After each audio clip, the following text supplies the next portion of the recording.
Yeah, no, sure. It's been fatherhood is hectic, man. It's hectic and it's rewarding. So I mean, I've been a dad now for 10 years, and initially it's a bit of a shock to the system because it changes everything about your life, changes everything about your rhythm.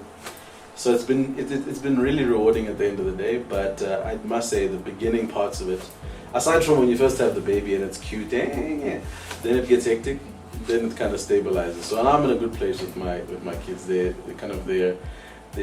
live, they're human beings, they've got opinions, and we're in a good place now. But it was hectic in the beginning. Fatherhood for me has been an interesting journey. My first child, I did not go through the whole entire process. I found her fully developed at the tender age of 7. So now we are 4 years in, and it's been an interesting journey. Rewarding, challenging. Now we are heading into the teens, and it's even if I thought now I'm understanding what Mandela said: for every mountain you climb, to get to the top, there are only many more mountains to climb. And it's been a fulfilling journey, and I've got also my other child who is also a newborn, which was a different experience, but I think it's very interesting how they relate to each other and how they also add so much texture and activities to our life. What do they call it? What do you, yeah. Depends. I prefer sir, but no one has ever obliged me. Nowadays it's like, hey you, rather than that hey you vibe or dude. My son likes to call me dude. But I think if we're being formal, my son calls me Papa, and my daughter calls me Dad. So, My daughter calls me Papa, which it's wrong on so many levels, but that's what she calls me. And then when she comes down a bit, she calls me Dad. And then my son now calls me Dada. He's been told, Dada. Could be worse, they don't call me Zanes. Don't even start. It could be worse. I was there for both births. I was full-on cameraman for both births, and we tried to do a natural birth both times. So it was quite a strenuous process because we eventually had to have C-sections for both. But I recorded both, and I was just like, I was in shock as to what was happening. I mean, observing a child being born is just like watching a movie. The first time I saw my son, I was very emotional. I mean, I didn't quite know what to do with myself. And also, when babies come out, they're a little bit weird looking. So it was one of those, this thing is so ugly, but it's so beautiful. And you're in the moment, and you're trying to, and then all of a sudden you're like, geez, I'm responsible for this thing. I'm responsible for this whole manufacture. Yeah, it's, And so I had a very typical Lion King moment where I raised my son to the sun, and I just said a thank you prayer. It was very dramatic, very, very dramatic. Sounds dramatic. Essentially so, yeah. And similar with my daughter. My daughter was, in terms of the duration of the labor, it was a little bit less. But I think I was more appreciative of the moment of my daughter because I kind of knew what was going to happen, and I had a sense. So I got to literally hold them 2 minutes after they came out of my wife's womb. So I was quite happy about that. Yeah, I've got a very different story. I think the first time I met my daughter, I was trying to sneak out of my then girlfriend's place, and we kind of bumped into each other, and I was like, what's up? Kind of woke up late, and I said hello. Did you give me attitude? And it was no. She actually had a lot of information about me. She was like, hi, how are you? Nice to meet you. And I was like, I really gotta go. And we met, we parted ways. Oh, okay. And we then arranged a more formal meeting. And I think at the formal meeting it was just a breakfast, to get to know each other. for about 2 hours. We had a conversation. And then the next time we met was when the first time she actually came to sleep over at my place. And my then girlfriend's flight ran 4 hours late. So she couldn't get out of Cape Town. So we were stuck together for 4 hours. It was very interesting because she had a lot of questions, she had a lot of energy, she had a lot of comments, and yeah, that was the genesis of our relationship. And as for my son, obviously I was there throughout the whole entire process, and then my wife gave birth, and yeah, it was an interesting experience, like Musa described. I don't think babies are the cutest things upon birth, but somehow you get through. You work your way through it. It's a bit like the creative process. First the brainstorm, the messy lights, but sooner or later we'll get a campaign out of it.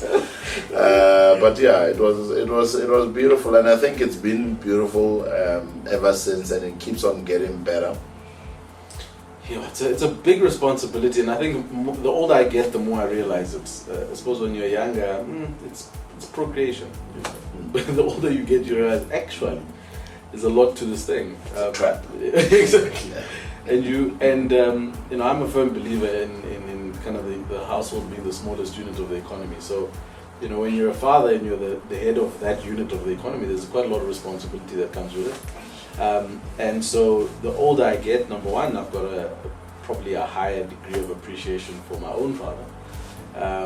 And number two, I start to realize just how important it is for us to focus on making sure that the family unit stays together. Because I think a lot of challenges further down the line sometimes begin with the fact that that's not in place. So I think fathers have got a huge role to play in that regard, and it's really something. It's a calling, and I take it very seriously, and I try and as much as possible show up as a father, and be as present as possible. So I think it is an honor, but it's also a calling, and with a calling sometimes comes the difficulty of not making popular decisions, as my father always used to say.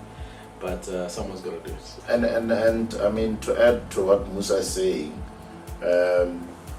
we live in a society where there's a society against patriarchy, so structural norms. So they're saying that men are too dominant, men give too much direction, men want to have their way, etc. But somewhere in there is the responsibility that men have in their household, right? So when you're a dad, you're not only fathering your own kid's narrative, but you are contributing to other kids' narratives, because other kids spend time with your children. There are other kids that come to visit, cousins, whatnot, kids or friends. So it's a much broader communal role than your own individual household. Obviously, you do have a much larger responsibility of defining your own kids' narrative, and then the underlying thing is you're often trying to solve for what you feel or think that you did not have as a young man in your life previously, and you're trying to close those gaps. So the system is kind of trying to improve itself, I guess, in a way. Absolutely. And then thirdly, you are trying to drive this reflection of what a father should be against the lens of what your wife, your mom, or even your colleagues or everybody else thinks a good father should be. So it's quite a multi-layered kind of role that you play in there. But somewhere in there we have a little bit of fun, we do some crazy stuff, and we just try and make it work, Yeah, this is a big question because I'm so mindful of it, because my wife always reminds me. So when you marry somebody and you've got a partner, it's good to use them as a mirror sometimes to reflect on yourself. And the one thing that my wife always tells me, and because we came from very different families, we were raised very differently. And And difference doesn't mean good or bad, it just means different. And so when I reflect on how I'm trying to show up for my children, I am now reflecting not only my own lived experience, but now on the feedback that I'm getting from someone who's looking at my experience and has a different one to the one I had. So I was raised in a fairly functional home, right? A home where, you know, we didn't want for much. You know, my parents did what they needed to do. I believe the generation that they were in were solving for things like stability, education, you know, making sure that things were taken care of, and they were.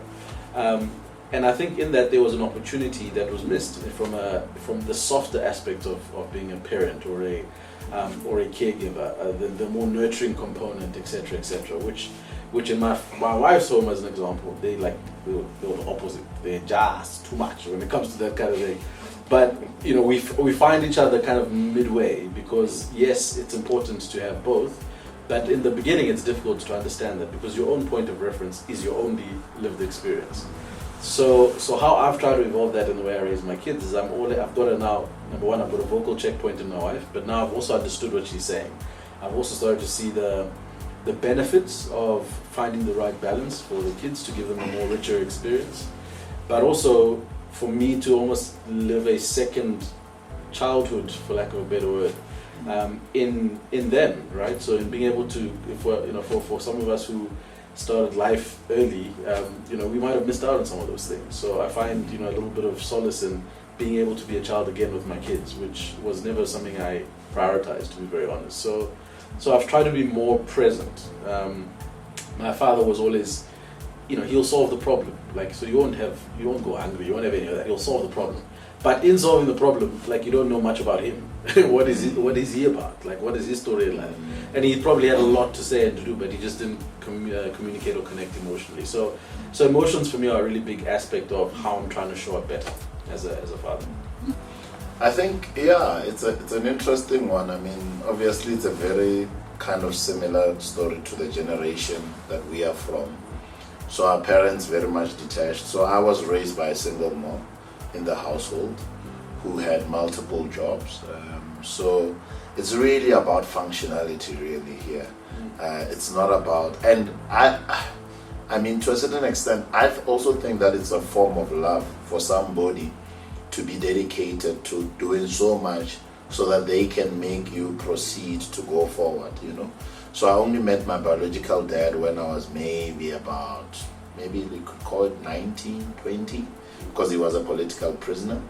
But outside of that, I think that what it does is that you end up in a space where you kind of, if you have these relationships that you're trying to build, right, and you're trying to connect at a later stage in life with whether it be your dad or your stepdad, etc., and whatnot, it for me it has made me richer, because I have different points of views, you know, and I don't find limitation in that complexity.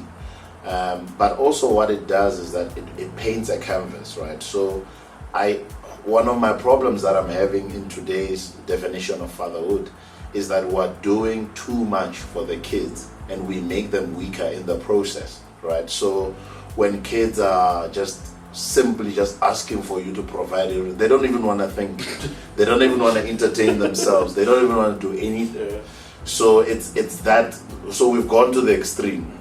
So I find myself trying to draw from some of those, from that era, to say that I think there's a lot of strength in being extremely functional with an adequate amount of love, right? So that's how I'm having my relationships with whoever has been a stepfather, with my biological father. Functional with a little bit of emotion gets the job done for me. Not too much of anything. Yeah. You know, when we were raised, it was kind of like once a week they'd ask you, "You alive? Yeah. Sharp. see you next week." Yeah, literally. Yeah, it's a whole different kettle of fish. Yeah. No, I get it all the time, so I will just regurgitate. Strict, always in meetings, working, sometimes fun, always want results. What are you doing for productivity? My daughter even, when she sees me coming, she even turns around and tries to find an alternative route. She's like, the next thing you'll be asking me, what are you doing to be productive? What are you doing to be productive? So that's the kind of, my son, because he can't talk yet, he thinks that I was born to entertain him. So now, because he's crawling and trying to walk, every time he sees me, he gets on all fours and he tries to race. And I'm like, I can't do it now. I'm on the clock, you know. So that's the descriptions I work with. Yeah. How do my kids describe me? Sometimes they call me the Grinch because I kill the joy. They sometimes call me a principal. So I'm quite, strict on certain things. I do think they probably think I am a workaholic because they always see me either on a meeting or a call or whatever it is. My daughter's, she's determined now exactly how to come and approach me when I'm in calls, and she knows how to keep quiet and knows how to get my attention without disrupting what's happening on screen. So she's figured out, she's hacked it. So they probably think I work a lot. But I think in a funny way, they are starting to realize, they're starting to connect the dots, because I spend a lot of time now, especially this year, trying to explain kind of the bigger picture. Because I suppose we grew up observing things with never, no explanation. So I'm trying now to get them to understand why I do the things that I do, so that they're not making up their own minds. So.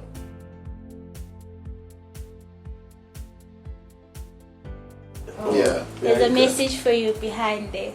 So I'm going to ask you guys to read it out loud. But it says do not touch unless you have to. Are we supposed to read what's inside? Yes. Oh, okay. It's a message for you guys from your kids. From our kids. Hello, have you done your exercise? Your accent. Oh wow, this is cool. This is very sweet, man. So should I read mine? Yeah, go ahead. It says Father's Day letter in Africa. Hello, Daddy. I love you so much for all the things that you do for me, like everything in the world. Yeah, best believe. You always do what I think. You love and care. Thank you, Dad. Love you so much. Heart. I'm sure she was inserting heart. She does this. You're the best father. Wow, that's sweet. And then from Mordecai, thank you for the wonderful things that you do for us, like providing us with food. Having a roof over our heads. Really appreciate it. You're the best father ever. Wow. Thank you. That is super sweet. I knew there was, my spider sense was going off. She kept on asking me silly questions. Interview style. I knew, but this is definitely her. It's not short. That's awesome. We've got a lot of hearts all over the show here. I think that there was a heart competition. Okay. Hi, Dad. Upside down. Dad. That's definitely her. Got the right child. I'm hoping you will like this letter. I've known you as a nurturing, loving, caring, and warm-hearted person. You are thoughtful and soft on the one hand, and mysterious, and a tough nut to crack on the other hand. I've also known you as a person who can solve all problems and forgive my mistakes. I would like to thank you for everything you've done for me and everyone else at home. And let me tell you, I have loved you and will love you till my last breath, no matter what. Yeah, I think that's it. Lol, of course not. I can just... You can hear it. There's so many things that I want to say, but I fear that it won't be able to fit in this one piece of paper, but I'll try anyway. You are such a hard-working dad, and I'm so proud of you, and I know you're human too. So I will say this. When you're having those days when you feel you haven't done enough, or just tired of how life is treating you, it's okay. You have to know that you're already enough, and to me and to everyone you know and love, just breathe and everything will be okay. no offense, but I didn't get this from you, but you are always giving me good ways to cope through rough situations. Oh, finally listen. I thought I'd tell you I could do some. I'll do the same and say it again. I still love you. Okay, now I'm done. Love, Athlete. I could actually hear her say that as you read it. I just saw it all in my head. Oh, Very nice. very, very sweet. Thank you. Thank you, Pleasure. guys. That was really, really Pleasure. special. Happy Father's Day to the fathers out there. Happy Father's Day to the fathers out there. Those who know and those who don't. Otherwise, it's Sunday. Yeah.